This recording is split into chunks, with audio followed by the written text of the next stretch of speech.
Ladies and gentlemen, good morning. Please take your seats, and we'd like to get started. My name's Greg Clark. I'm your moderator for this morning's session. The focus is on housing the metropolis, looking at the issues involved in how a successful city grows its population, and then the obvious opportunity and challenge to meet the housing demand that comes from that. We've got 5 amazing speakers I'm going to introduce to you very quickly. But before we do that, I just want to wake you up with a few questions, if I may. So question number 1 is, when we think about Manchester and its housing, are we building the right mix? If you think we are, please raise your hands. Interesting. If you think we're not, please raise your hands. Okay. Right, very interesting. So we're not building the right mix. Are we building enough? If you think we are building enough, please raise your hands. Interesting. If you think we're not building enough, please raise your hand. How fascinating. Okay, and is there still capacity to build more in the city centre? If you think there is, please raise your hands. Okay, if you think there isn't. Okay, so a couple of people think there isn't. That's very interesting. Good. Well, I think we know what the audience thinks now, so that's very good. Let me introduce the panel. On my immediate left is Michael Howard. Michael is the Managing Director of Urban Bubble. He'll be speaking to you in a minute. Sitting next to him is Marty Edelman. Marty's the Executive Chairman of Manchester Life. And thank you, Marty, for joining us and for the amazing contribution that you made to yesterday afternoon's event, which was fantastic. Sitting next to him, a gentleman who absolutely needs no introduction, Sir Howard Bernstein, the Chief Executive of the City of Manchester. And sitting next to him, a gentleman who needs even less introduction, Gary Neville, who's a director of St Michael's and, of course, one of England's most successful football players over the last 20 years. We weren't very successful. And sitting next to him, of course, Tom Bloxon, MBE, who's chairman of Urban Splash and the Manchester International Festival. Please welcome the panel.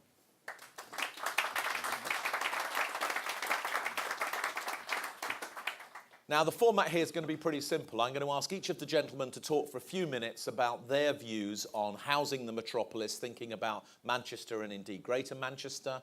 They'll give you their views. I'll then ask them a few pre-selected questions that are designed to challenge them a little bit on some of those agendas. And then as soon as we can, we'll open it up to you so that you can put questions to them.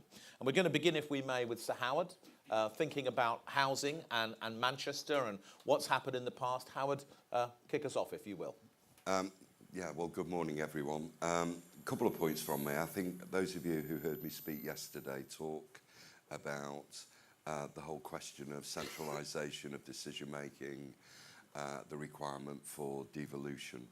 I think nothing explains that analysis better than when we talk about housing.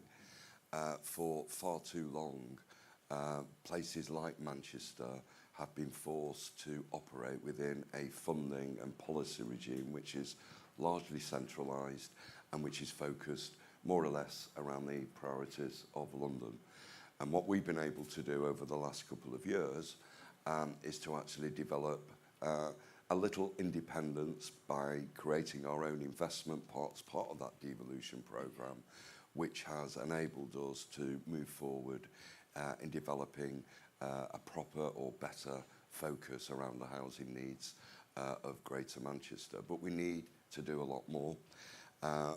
We need to develop more flexible funding arrangements with our colleagues from the Housing and Communities Agency in London, and more particularly develop a capacity not only to innovate in the way that we have done with Manchester Life, but also, if I may say so, to actually bring back into productive use land, largely brownfield land, which needs remediating or needs infrastructure provision in order to ensure we can start to develop the supply which is needed to meet the needs of workers over the next decade. Second point is, if we are going to avoid even more building on the green belt over the next 10, 15 years, we have to build at scale and high density, both in our town centres and where appropriate in our city centres. Big debate going on in Manchester, which not just focused around Gary, and the scheme Gary's bringing forward, but more particularly whenever we bring forward proposals for large buildings in the city, it invariably generates a debate about why do we need tall buildings, why do we need high density development. The reality is, unless we deliver high density development in our town centres and the city centre, then the requirement for urban sport, the requirement for even more greenbelt development will be there in the future. And the final point, I think, is that when we talk about housing offer, invariably people say, well, it's about affordable housing or it's about high net worth housing. The answer is we need both. We need more housing, affordable housing, we need more social housing, we need more high net worth housing, more family housing, and we need the flexible funding arrangements enable us to deliver that. Great. Howard, thank you very much. That's kicked us off really well and set the scene. Marty, can you now pick that up, thinking about the work that Manchester Life has been focusing on, and tell us a little bit about that? We really reacted to the discussions I've been having with Howard about regeneration. And as I understood it better, I actually was really following in footsteps. So my urban hero, Tom Bloxham, had really identified Ancoats as a potentially thriving community that could become its own village. And like everybody else, everybody in the real estate business got caught up in the downturn. And we were able to come in and actually complete that picture. And what we did is we looked at it with the notion of placemaking like regeneration and other words is a very flexible term, and you can really create a lot of interesting projects with it. So what we looked at doing was creating a community that would survive on a long-term basis, and one of the initial decisions was, how do you do that over time? And we realized that you can't do it over time. You have to do it all at once. So we have basically 6 projects in the ground at the same time, which is its own challenge, one of which is a massive restoration of the oldest steam-powered cotton mill in the area. And there's a surprise every day when you work in a restoration project. And we looked at some other issues. So we brought in some interesting architects. We asked some of our professionals to locate offices in Ancoats, so we would start to actually build the community ourselves. We changed the way we thought about the apartments people would live in.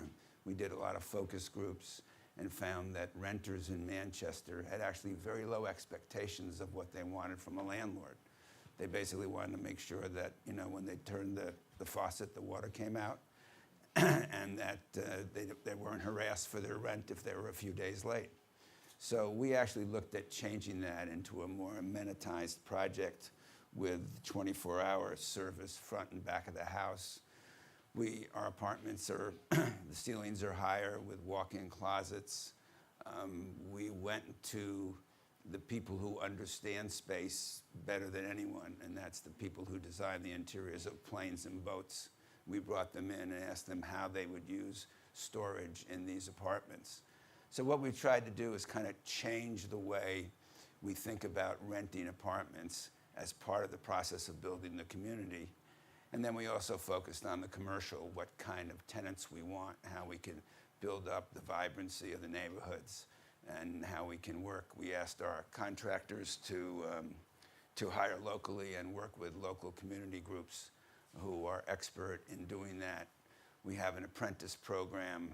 We just are at the end of our first cohort of about 17 apprentices who are all going on to either to university or have job offers, and we're in our second group now.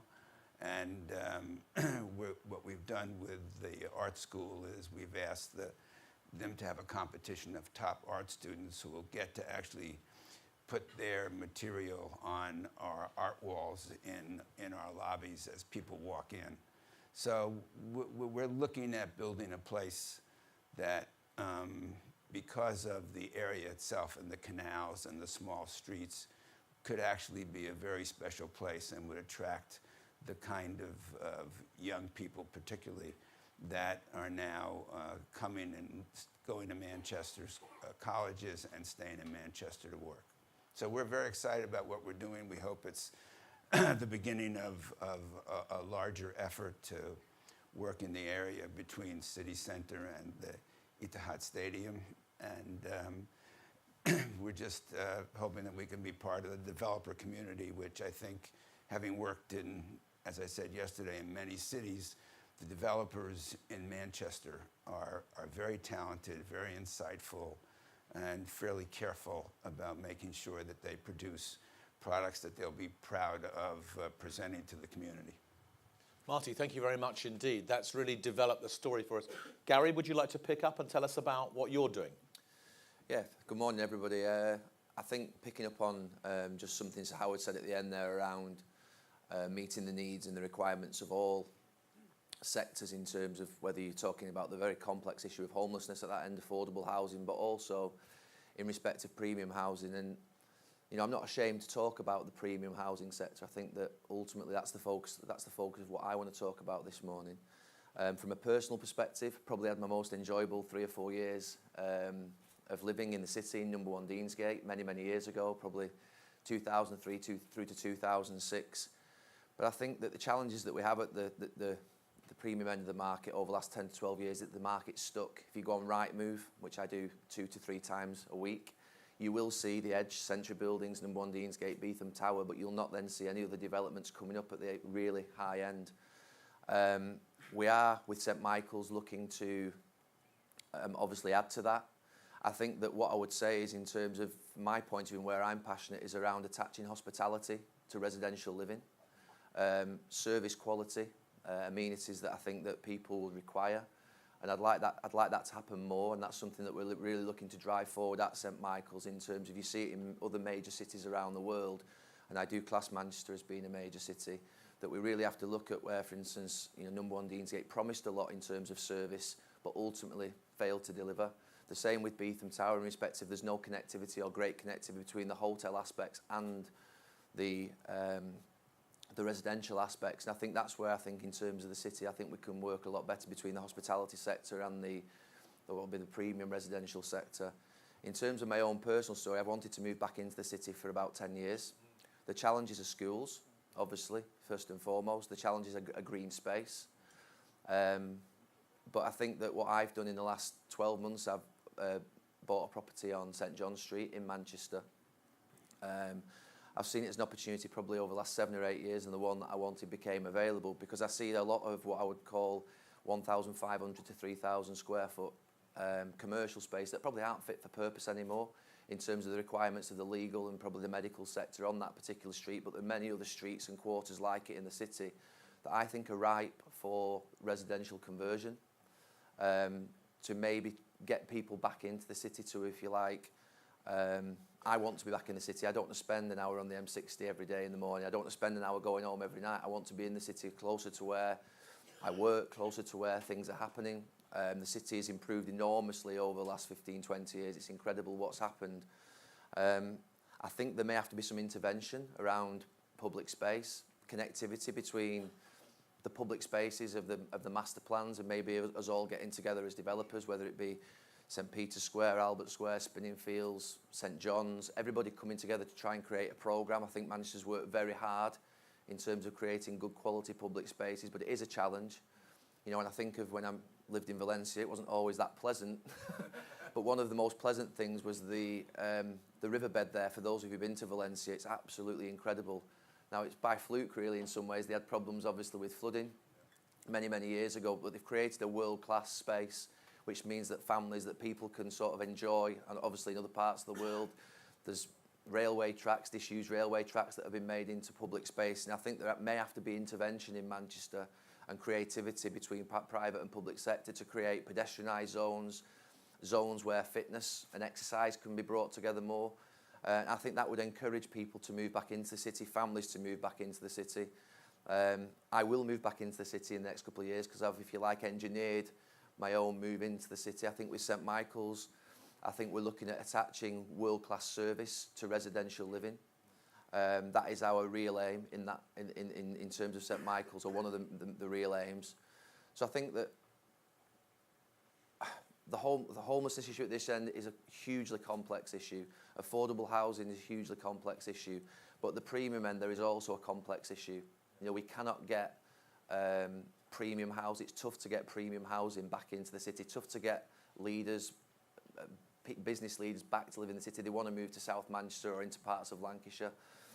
So there would be my sort of address this morning, just to pick on one specific sector and to say that we shouldn't ignore it. We shouldn't be ashamed to talk about it. It needs dealing with. You know, it does need dealing with. I was delighted when, I wasn't delighted when Pep Guardiola moved to Manchester City, but I was delighted to learn that he'd actually moved into the city centre. I really was. I thought that was a good move in terms of for him. I thought it was a good move in terms of a message for the city that, you know, you can occupy, you know, it's quite often the football players, the managers come in and they move out to South Manchester, but both Jose and Pep are in Manchester city centre. And I think that looking at other successful cities in the world, they have thriving communities.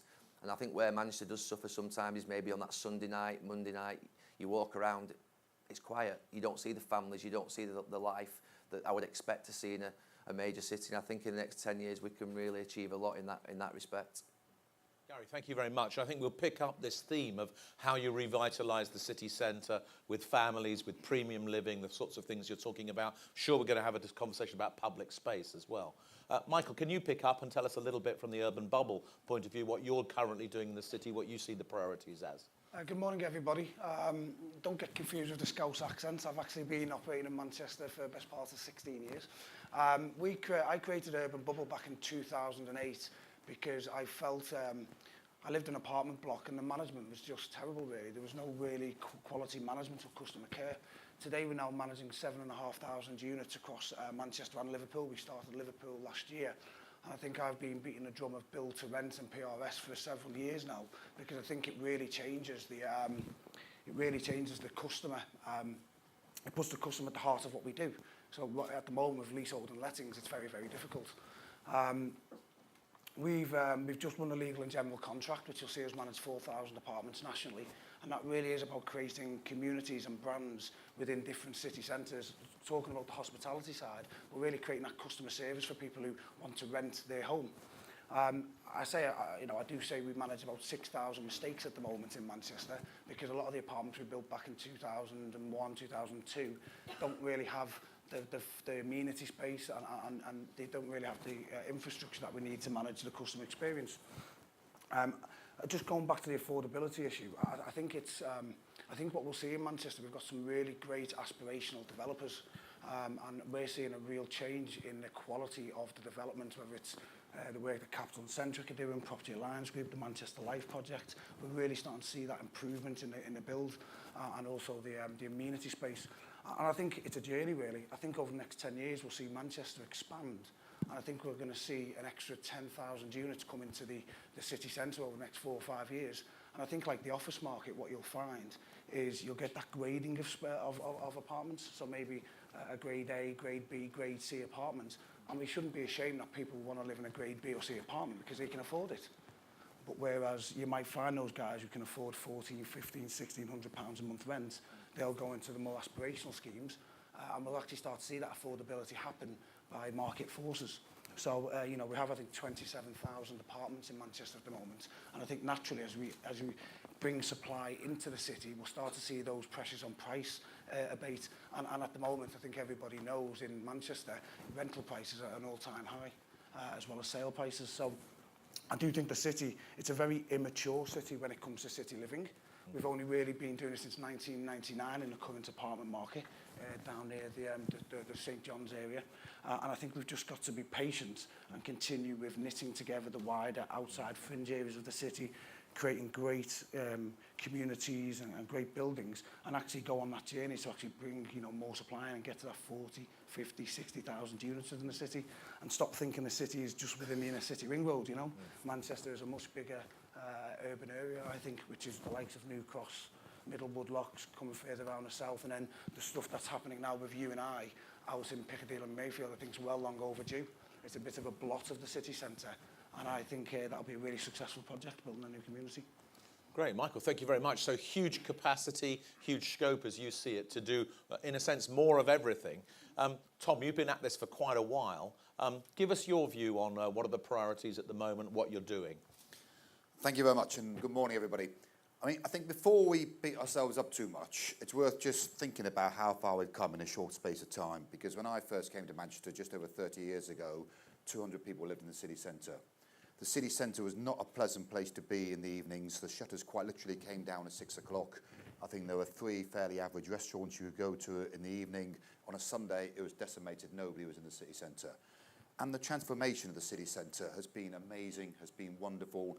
Huge amounts have been achieved, not least by a lot of the people in this room. And we can congratulate ourselves on all that. And I've lived in the city centre. I love living in the city centre. I've lived in the city centre for many, many years and will continue to do so, hopefully, for the rest of my life. So it's a fantastic place. However, with all these things, there is more that we can do. And people have been talking about diversity of housing in terms of price point and affordability. I think that's interesting. But also, I think perhaps it's more interesting to think about it in terms of ages. And what's driving city centre living is a lot of it is the PRS and the opportunity. And the problem with PRS, there's no problem with PRS, and PRS is great, and it's great to bring people in there. By and large, in my experience, it's been funded and started by big funds who are designing things on spreadsheets, and they're looking for efficiency, which is great. The problem with that is the end result you get is the same sort of building block, which are very big building blocks, which have got very long corridors and single aspect apartments of around 400 square feet for 1 bedroom and 600 square feet for 2 bedroom. And the guys with the spreadsheet say that's fantastic, that works really well, you get your highest yields. And there's nothing wrong with that. They're not particularly great places to live in, single aspect, single corridor apartments, other forms of living. The other thing it does, it makes apartments which are great for young professionals, first-time buyers, first-time renters in their 20s and their 30s. And that's fantastic. They're all in Manchester City Centre, and they've driven the growth of the city centre. However, there are lots of other people who want potentially to live in the city centre, and you go to most other cities, London, Paris, New York, Valencia, and you see young kids in the street, and you see old people in the street. So how do we do that about Manchester getting it there? For ages, we noticed that everybody was moving to our apartments, and they were getting married, making love with each other, making kids. Kids were getting to 2 or 3. People were moving out to typically Stockport or Trafford because either the schools were better or perceived to be better. So I spent about 8 years of my life knocking on the education office of Manchester City Council saying, let's open a new primary school. They rather despairingly told me, no, they wanted to close schools down because the school numbers were declining, not increasing. And by and large, historically, anybody with the chance to vote, if they got brought up in the city centre with some money, they fled south. And so eventually, at Richard Leese's very brave suggestion, he's a Labour councillor, the leader of the council, suggested we start a free school. So together with Manchester Grammar School, we sponsored a free school, which is now New Islington Free School, Ofsted Outstanding, full up to capacity, opening a second form, bringing people in there. And if you want to go there and see what it's like, just hearing those kids in the playground as you walk around, it's fantastic. We also work with Howard, work with the HCA, did Cottonfield Park, the first new park in Manchester City Centre for 100 years, new green space, put a marina in there with boats, so if you want to live on a boat, you can come and do that. So the idea then is kids begin to live in the city centre, and there's capacity for many more primary schools. As you come to secondary school, actually Manchester is very well provided for because all the secondary schools are on the periphery of the outside, and people, by the time they get to secondary school, can get buses and get trams and move out to the schools, which is fantastic. Then also, people who are slightly older. If you go to most cities, the most aspirational people want to live closest to the city centre. With Manchester, actually the very rich people did used to live. St John's Street, where you're going to live again, was one of the big residential streets. And actually what happened with Manchester, Industrial Revolution, factories come, smoke comes, everybody flees. First of all to Whalley Range, Whalley Range, then to Didsbury, then to Wilmslow, then to Alderley Edge. And so then, as you say, Alderley Edge became the mecca for people with money to actually go to. You actually want people, when they're economically active, when they're making a lot of money, not to flee the city centre, to stay there, to be stable, because they're just reaching a stable time. You also want much more elderly people to live in the city centre, and people to come to the city centre for their retirement home, for the last home they buy, where they can enjoy the theatre, where they can enjoy the shopping, where it's very mobile, where you've got great health service, and actually stay there. And you want very rich people as well as very poor people to live in the city centre. So the sort of things that we're doing is we're doing some 5,000 square foot horizontal lofts in Brownsfield Mill, working with TCS in Piccadilly Basin, right by there. And again, hopefully, the senior partners, some of you guys perhaps even, rather than buy your last house and retire to Oldley Edge, come in the city centre. We're also doing family housing in New Islington, where 4, 5, 6 bedroom houses with gardens where people with kids can come. And we want to put those right across Greater Manchester, indeed, right across the country. These are ones built in factories, certainty of price, quick delivery, minimum disruption to the neighbours. So I think there's all sorts of different things we can do. I think we've come a long, long way in the last 30 years. There's a lot further to go. Thank you very much. Tom, thank you very much indeed. Great to hear the history, but also fantastic to hear what you're doing right now. Now, my script tells me I should now ask them a lot of clever questions, but actually I'm sort of thinking there's probably a room full of people here waiting to talk themselves. So I'm going to see how many people would like to ask a question, make a point, participate in the discussion. If you would, get your hand up, then I can tell. Okay, so why don't we start with this, and then I'll add some more of my questions as we go. You'll go first, madam. You're second, sir. Sheila McNerney, I work at Salford City Council, so I was really interested to hear the thoughts about how developers can come together to solve the eternal problem of green spaces in the city centre, and also just curious about what do you think we should do with the River Irwell? Do you think we should drain it? Great. So have a think about that, gents. We'll come back to that. If you could ask your questions, sir. Hi, Bacchus for Excuse Me. I'm really pleased, Gary, that you've mentioned premium housing and unashamedly mentioned it, because I think it's really important. As an employer in Manchester, we have a problem with young talent coming in and not being able to live in that inner core of the city centre. Their criteria tends to be nice places within the inner ring road, large dining tables, more than one aspect, as Tom alluded to. We can't find it. We can't find those apartments for that young talent coming in, and they tend to have to go out to Castlefield or beyond. So the last point is affordability within premium housing. Absolutely brilliant what's happening over in St Michael's and also with St John's, but one eye on affordability, because this is young talent who want all those box ticking, and I know it's a challenge, Gary, but we need to sort of make sure that we don't run away with those rentals on that premium housing. Just before you put the mic down, sir, can you tell us what you mean by affordable premium? Because obviously it's a bit of a new concept. But well, graduates who earn £35,000, £40,000 a year, they need to be able to afford. They want everything for nothing. Yeah, I'm sure they do. Okay, thanks very much indeed. Are there more questions in the room? I'd love to take a few more before we come back to the panel. More people waiting? No? Okay, well, we've got affordable premium housing. We've got, what are we going to do about the public space? A lot of heads were nodding when public space was spoken about. And I guess, thinking about who's going to take responsibility for that is key. Lovely idea to drain the River Irwell and do a Valencia there. That would be very interesting. We'll hear about that. Can we also pick up this theme that was spoken about earlier, which was about linking housing with schools? And in particular, maybe Howard, you'll kick us off on this, what the provision of schools is going to be, and how are we able to anticipate what the future city centre population will be and make sure that the schools are there for them. So those are a couple of other points. I'm going to ask you to pick up 2 points each. Anybody else waiting? Okay, well, yes, madam. Microphone will come. Just keep your hand up. Try to do it this way so that we get more of you involved earlier. Yeah. I would like to pick up on the education issue. Pam Smith from Burnley Council, Chief Executive.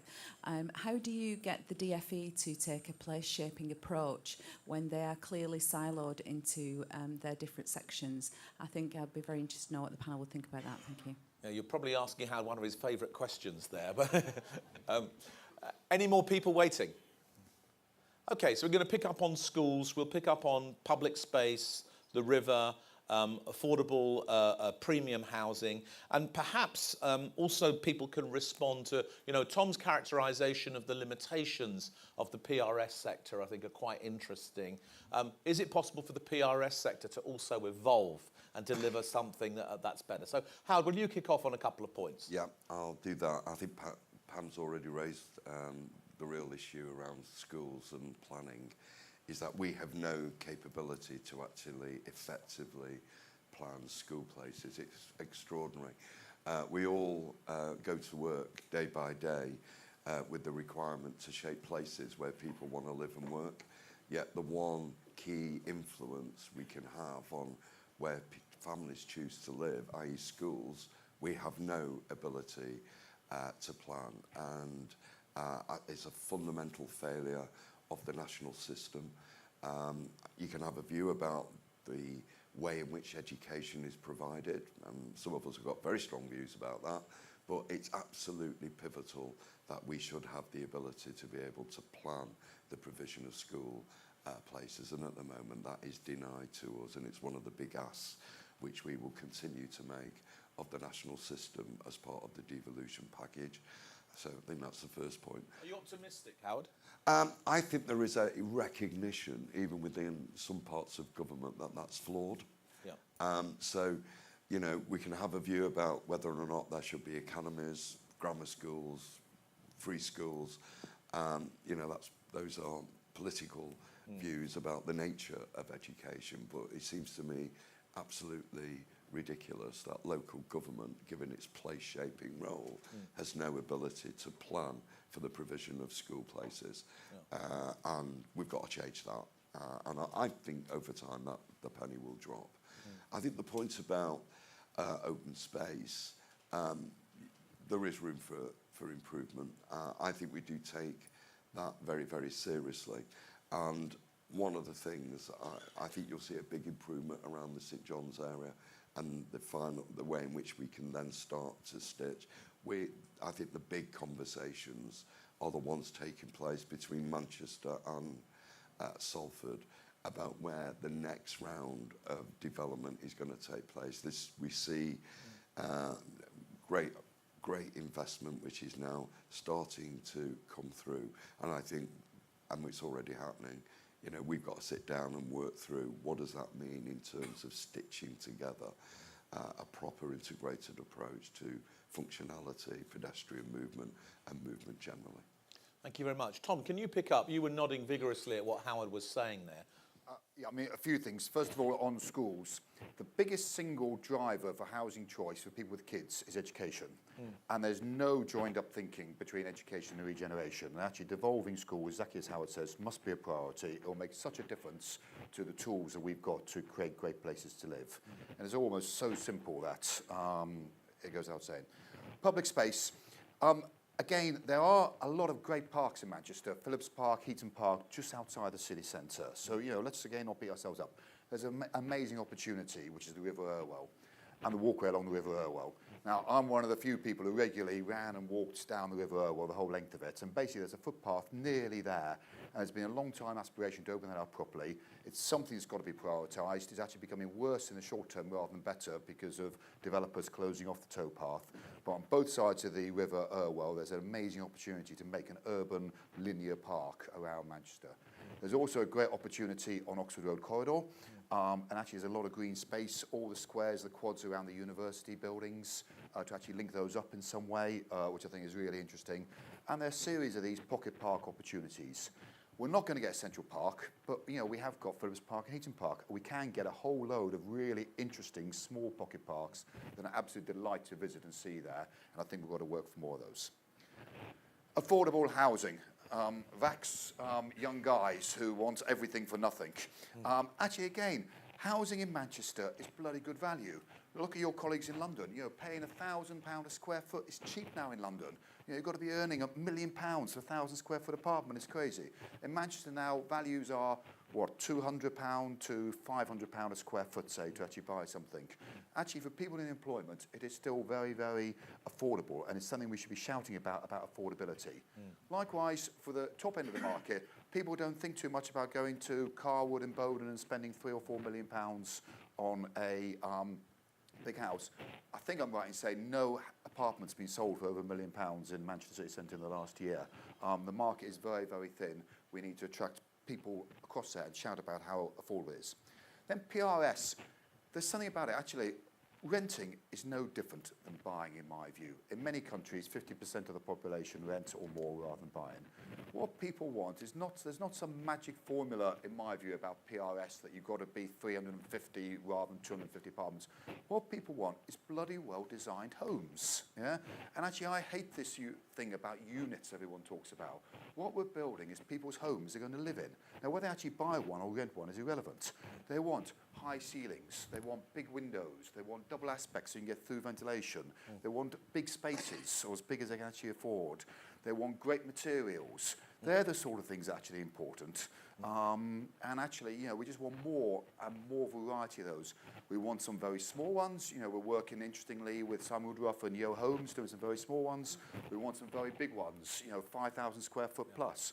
And again, in London, there are loads of apartments that are 3, 5, 10,000 square foot and bringing people in, and they're attracting the wealthy people, the entrepreneurs, the income earners from across the world who want to be doing more of the same thing in Manchester. Great, Tom. Thank you very much indeed. Gary, can you pick this up? Because in a sense, Tom is supporting the very first point you made about the need for this premium dimension in the city centre. And we'd love to know as well what you think of the idea of draining the River Irwell. Yeah, I've been deliberating that for the last few minutes, thinking about who's going to attack me if I say it's a good idea.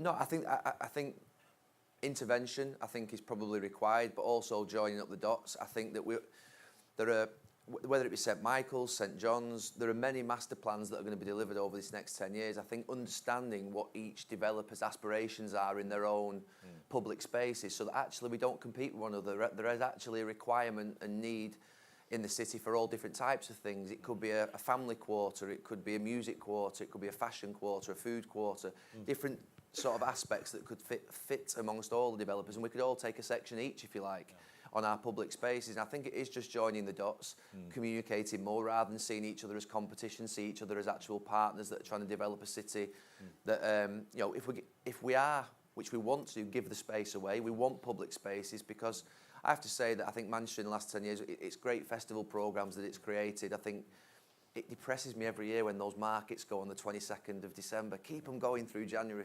Please keep them going through January, because it's great. The activity, the vibrant nature of the city is incredible.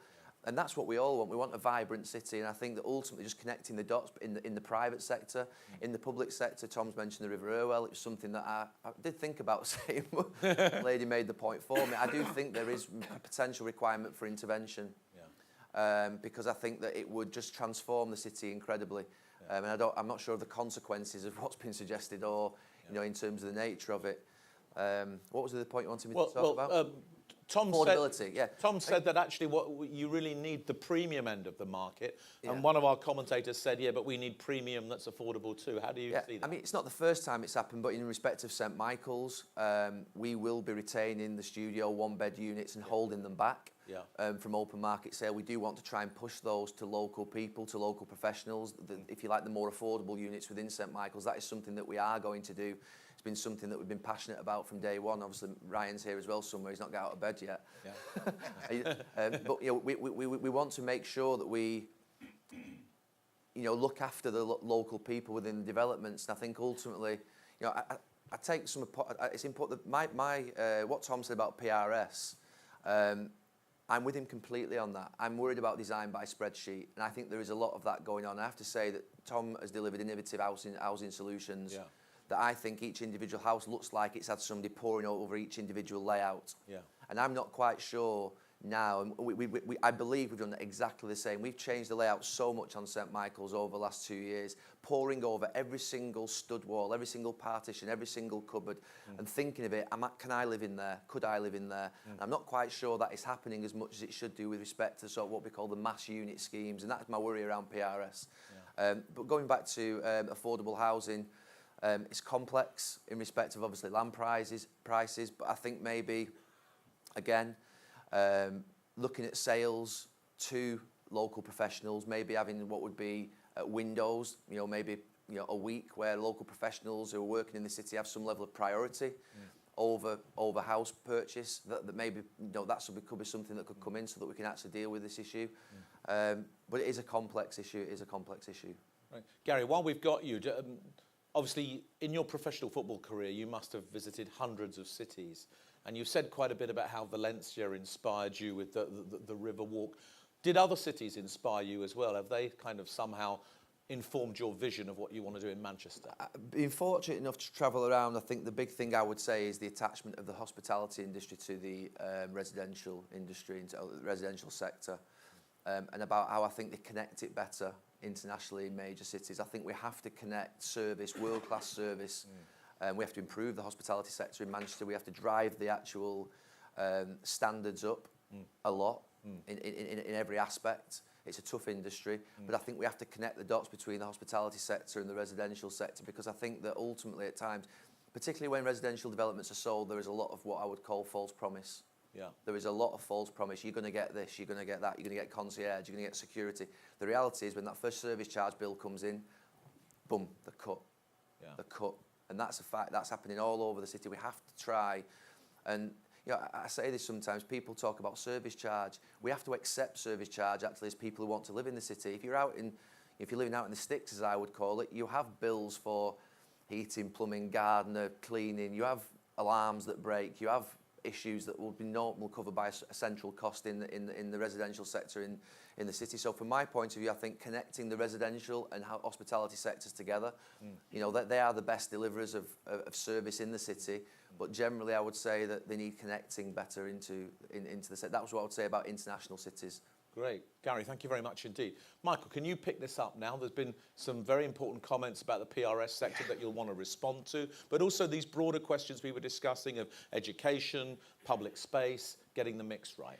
I think anybody who's been involved over the last 3 or 4 years in designing build-to-rent or PRS schemes will know it's not about spreadsheets and units. There's some very gifted people, some in this room, who have really dedicated their skills to actually creating some beautiful communities, Manchester Life being one of them. Yeah. Fred Doan's creating a scheme in Salford whereby there's 2 blocks and everybody has a view on how these buildings look, but in the central area of the blocks is a really beautiful green space.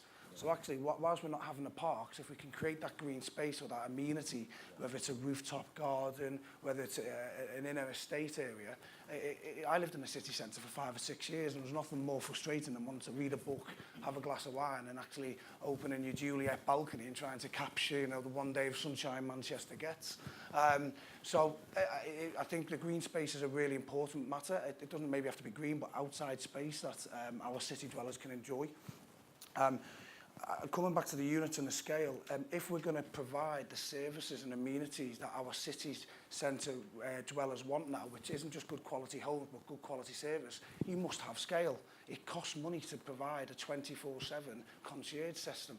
It costs money to provide an on-site maintenance team. It costs money to provide a caretaking and housekeeping team on site to keep the buildings in good nick. So, we say the sweet spot where you're not going to have crazy service charge bills is around 230 units plus. And that's where you can provide, with an acceptable gross to net leakage in the market, you can actually provide that 24/7 service in Manchester. In London, it's a little bit less. Let me ask you, Michael, just before you go on, though. I mean, you're going to mount a very positive defence here, but do you accept that there's a legitimate risk that Tom is alluding to, that we must make sure it doesn't become, as it were, designed by spreadsheet, and you do have to, as it were, pay attention to all of these quality factors and these things that make each unit different and distinct and livable? Is that a real challenge for the sector?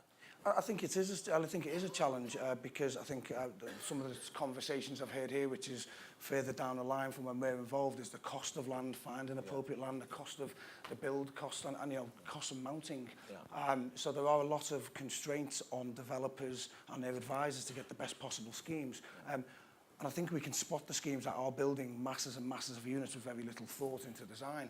But I'm privileged and proud to be working with some of the most aspirational developers, and we're actually creating some great schemes that we're going to be very proud to manage. And we're actually creating a brand and a community with these schemes where people who identify with that brand and that community and want to live there with great rooftop spaces, laundrettes, which are actually a coffee and cocktail bar, you know, where people want to go and want to socialise. And it's about community for me. You know, the people who live there are a customer. So start talking to your customers, listen to what they want and deliver those services. And it's not just about the property. It's also the crazy thing in Manchester at the moment is this 6-month tenancy agreement, because landlords are getting 8-9% increase in rent every single year. So they're actually having shorter tenancies so they can increase the rent. And a lot of renters are now seeing rents get away from them, whereas I think what some of the institutional guys will do is provide a much better tenancy agreement where, as a renter, you've got a fixed price which will go up. You'll know from the point of signing up what that price will be in year 2, year 3, year 4, and it'll be fair. And actually great, you know, a great quality of, you know, if you were to, one of the biggest reasons for churn in the market isn't actually 2 guys moving out, it's usually a sharer leaving the pal to go to have a job in London. And so what we're trying to do is create tenancy agreements or rules around renting which allow to actually be more customer friendly. So give that, you know, give the person who's lost their sharer some option of being able to move to a 1-bedroom at no cost to them. So, Michael, let's test that thought with our audience for a minute. So Michael's raised the key challenge of short-term tenancies having the potential to be highly inflationary. Who likes the idea of 2, 3, 4-year tenancy contracts with built-in increases? If you like that idea, please raise your hand. Okay. If you don't like that idea, let's see you. Okay. Who wants to have cocktails while they're watching their laundry go around? I certainly do. Great. Very good. Okay. Michael, thank you very much. So you've mounted a really good defence there of how the PRS system needs to evolve in order to really contribute some quality. Marty, I know that public space and schools and building communities is all part of what you're doing. What do you want to pick up in the conversation? So maybe just 3 points. One, there's an inevitable tension between investment goals and development goals. There just is. Where you make the compromise determines really what kind of homes you're going to provide. So when we made the decision that we were going to have sort of an aggressive management scheme because we're going to build and manage our own properties, we looked at the scale you need in order to feel comfortable that you can provide that without everybody getting their bill and walking away. So we've embedded it in the way we're going to rent the homes and sell the homes. Because right now we're doing a little over 1,000 homes, 155 are condos, and the rest are rentals. So I think, you know, money and other social policy issues often come in conflict, and developers have to decide where the compromises are, and they have to decide that with their investors. One of the reasons we really were very excited about Ancoats was because a new school was being relocated there. And that's just an essential piece of a community. And if you look at what we're doing and what Tom's doing and what other people are going to do in Ancoats and New Islington, even what we're doing is incomplete because as the people come, you need more services, you need more activities that people can do at night. You're going to need hospitality. It's going to be a different kind of hospitality, maybe a boutique hotel. You're going to have, we think we're starting to attract some potential office users. And so as we push our projects, we're going to be looking at mixed use as well as residential. The whole discussion about green space, which happens in every city in the world, I think has now gotten the wrong color. I think in cities we have to think of gray space because in New York we have an enormous number of concrete pocket parks which are used by families everywhere. I live in the West Village downtown in New York City when I'm there. And there are 5 different pocket parks within walking distance of where I live, and you always see families there. You know, they have a lot of equipment. There's always sort of the ceremonial tree so that we can call it green space. But I think in Manchester particularly, and particularly where we're working, activating the canal edges is really an amazing possibility, because you can create sort of walking parks. We've seen it done in other places. San Antonio's done it, and other cities have done it. And I think it's something that we're going to look at, and I think that's a unique opportunity in Manchester. Great, Marty, thank you very much indeed. So a strong consensus here that the river, the canal, the open space, the grey open space, the green open space, the corridor parks, linear parks that Tom talked about, all of this is really critical to accommodating the extra housing that we're going to deliver over the next 10 years, which we'll come back to. More questions from you. Who wants to come in? Yes, sir, you're first.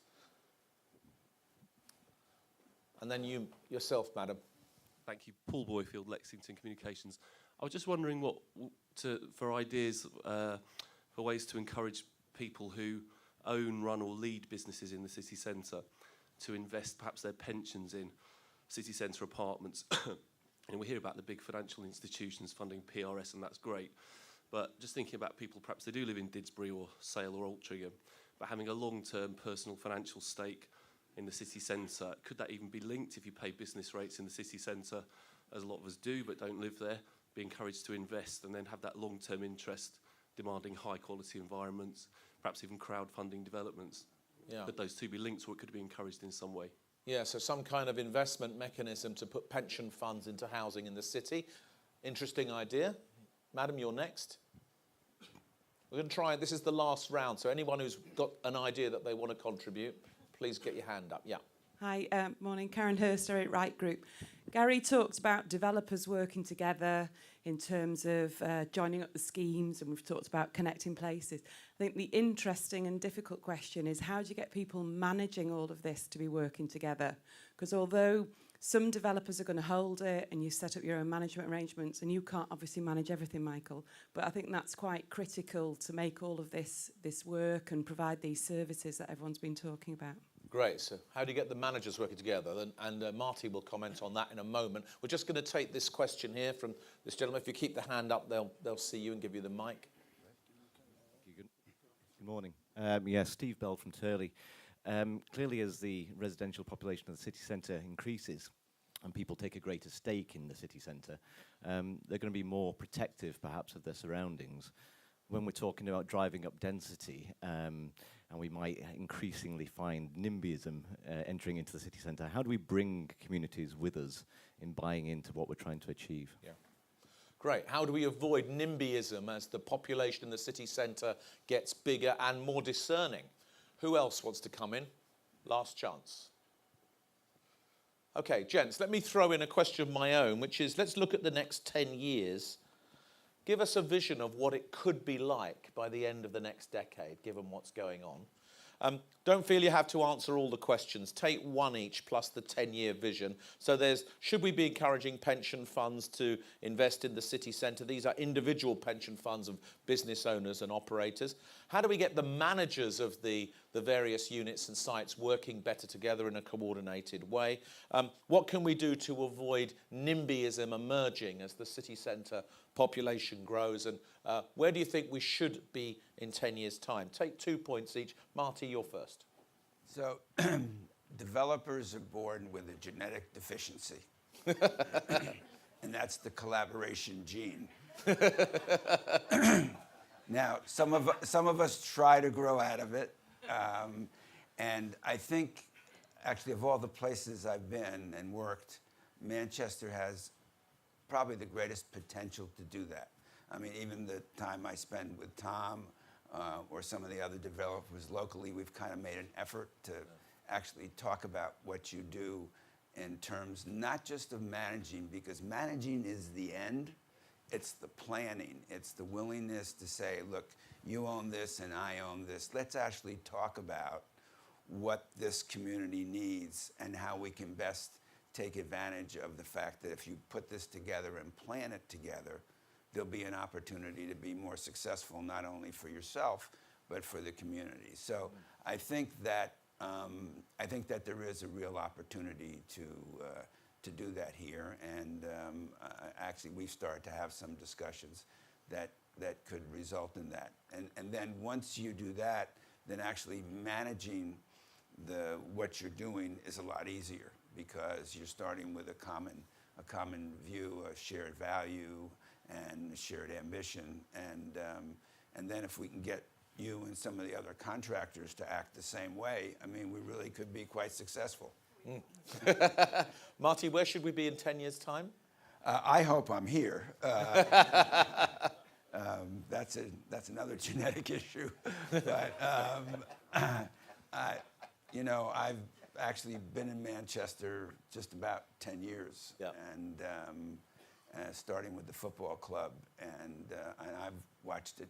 I've watched what's happened and understood its history. And I think it's clearly one of the most attractive cities for business and for families to come. You know, it has the largest university in England, which I think 99.9% of the world doesn't know. And I think as Manchester becomes even more and more successful, it's going to continue to grow. And people are going to actually see it as an alternative place to one of the larger places in the South. Right, thank you very much indeed. Michael. Okay, I'll pick up the point on NIMBYism. It's just an idea that we had. We obviously manage a lot of stock in the city centre, and you always get that issue whereby established communities reject quite heavily sometimes any new developments going up. They have to be built higher now in a city. That's a given. This isn't our idea, but we found with the service charge to build in a community fund. So as part of the lease, you put in 10 pence a square foot. Service charge tends to be between £2 to £3 a square foot, thereabouts. And you put in a community fund, which is about 10 pence a square foot, so it costs very little.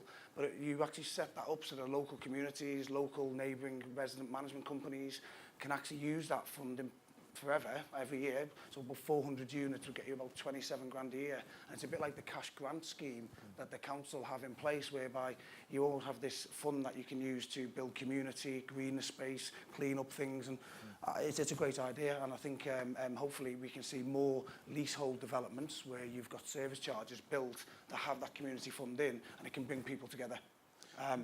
That's a brilliant idea. Let's just see. Who thinks that's a promising idea that we should try to pursue? If you do, raise your hands. Oh, thank you. Okay, there you go. It wasn't mine. It was Aviva Investors. Where should we be in 10 years' time? I think, I've said it lots of times, I started up not from property, I'm not from Manchester, and this city is just so collaborative. It's brilliant to do business here, and you can be successful. And I think Manchester will continue to be successful. Hopefully every time we go to the far reaches of the world, they won't say united when you tell them you're from Manchester, because that tends to be the case. But I think we'll see the city really expand. And we can I don't think Sir Howard recognises the comment you've just made, but, I was Gary trying does, to do something, yeah.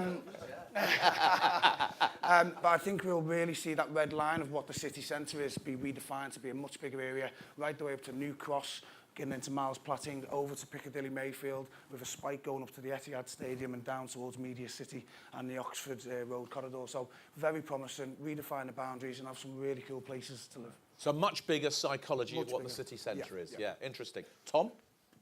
First of all, NIMBYs. I mean, the problem with NIMBYs, not in my backyard, is they can soon turn into bananas, build absolutely nothing near anybody at all. Yeah. And it can stifle development, full stop. Let's talk about 10 years' time. Talk about a vision for Manchester, our city, in 10 years' time. A number of different things. First of all, I mean, I suggest very few people, I'm guessing, we'll find out, in this room actually live in the city centre. Shall we find out? Let's find out. How many of you live in the city centre now? How many of you would like to live in the city centre? Okay, how many of you are going to live in the city centre? Okay, very good. And so if our vision comes true, and if what we're saying in this room comes true, then many, many more people aspire to live in the city centre. If you live in London, most people want to live as close to the very core of it as you want to, for good reasons. And how are we going to do that? And I think it's a complicated set of things. A lot of the things we've talked about here, we will see a lot more primary schools in the city centre. We'll see a lot more development. We'll see some more smaller apartments. We'll see a lot more bigger apartments. We'll see a variety of price points. We'll see a variety of styles, a variety of designs. We'll see an increasing concentration on high quality architecture coming through. And perhaps most importantly of all, we'll see the city centre spread into lots of little communities, like you get in London, from St John's to Soho to the City to Shoreditch, and spread much further out. And let's not forget ourselves, it's easy for us to come here, it's easy for us to see the glam, the glitz of all these great images on the wall. You walk half a mile in any direction, and actually you've still got some of the most deprived wards in the country around the edge of the city centre. And actually the wealth that we've created, many of us have been fortunate to create, hasn't reached many of the population. And there's a big job to be done on spreading it around. Great, thank you very much. Gary? Yeah, and the point on NIMBYism, I think it's too generic because take St Michael's or take any scheme that I do. I think a lot of the points are well thought out and well made and they are genuine. I think it takes a lot for somebody to write a letter or to actually communicate with you. I don't believe it is just a case of they don't want anything built anywhere. I genuinely believe that. You know, I'll take the Salford City Stadium, for instance. You know, we had a lot of residents who were unhappy, but we now sit down with them once a month. We've had 2 residents' meetings. They feel more comfortable. They feel that there can be a benefit. I think there is collaboration, and a lot of the points that they actually make I have sympathy with. I'm not sure I can help them in every single way, and I think it's the same with St Michael's as well. I think that when you look at the objections that have been made, it would be wrong of me to sit here and say it's all NIMBYism. It really would. I think that people generally do have concern. They have points to make. I think there is I'll give you a ridiculous example. I was tweeted something 4, 5, 6 weeks ago about the scheme, one specific element of the scheme, and I thought, wow, they're right, and we're going to change that. In terms of the junction on Bootle Street Corner, South Mill Street, we need to change it. We need to work harder on that.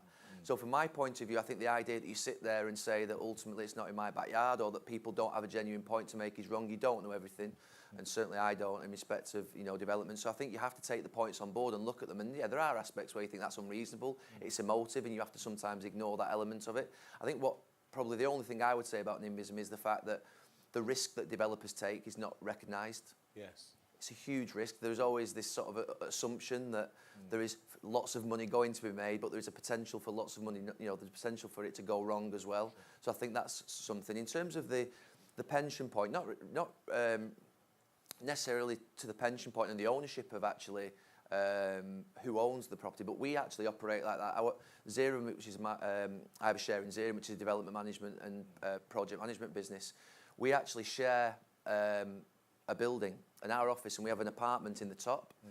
We use it for board meetings, we use it for entertainment, we use it to basically go and have our lunches.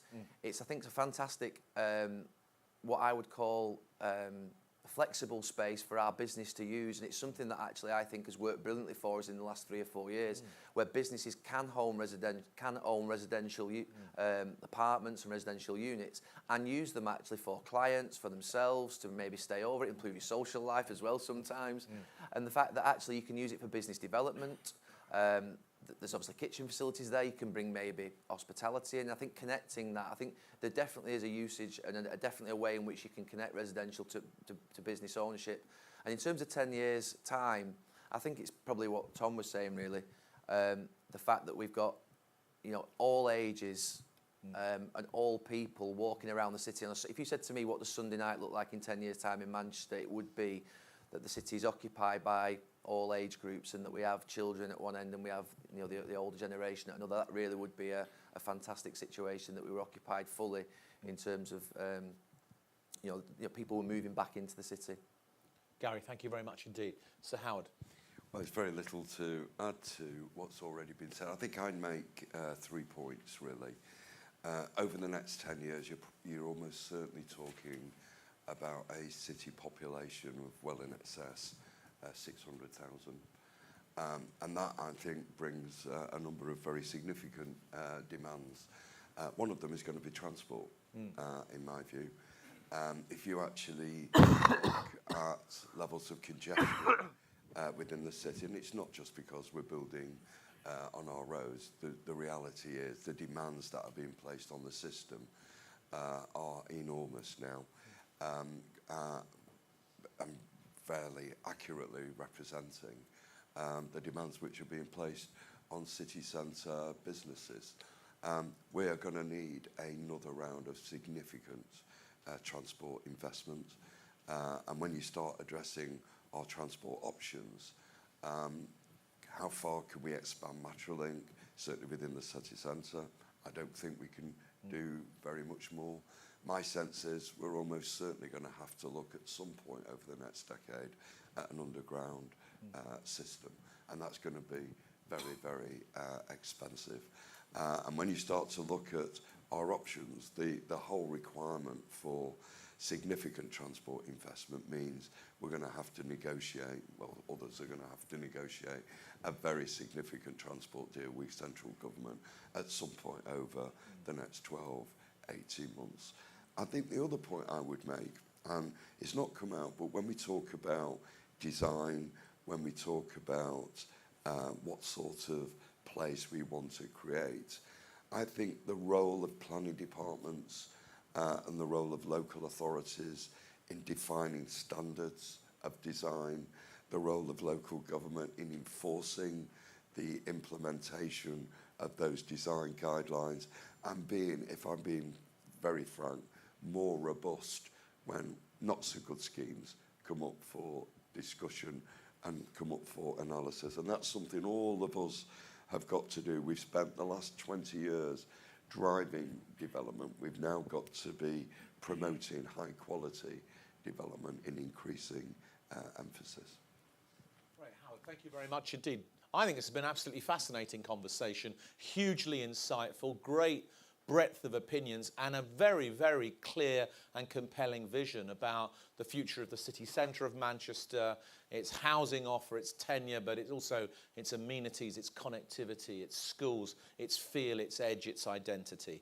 Let's come together, please, and thank Sir Howard Bernstein, Marty Edelman, Michael Howard, Tom Bloxham, and Gary Neville. Thank you very much indeed.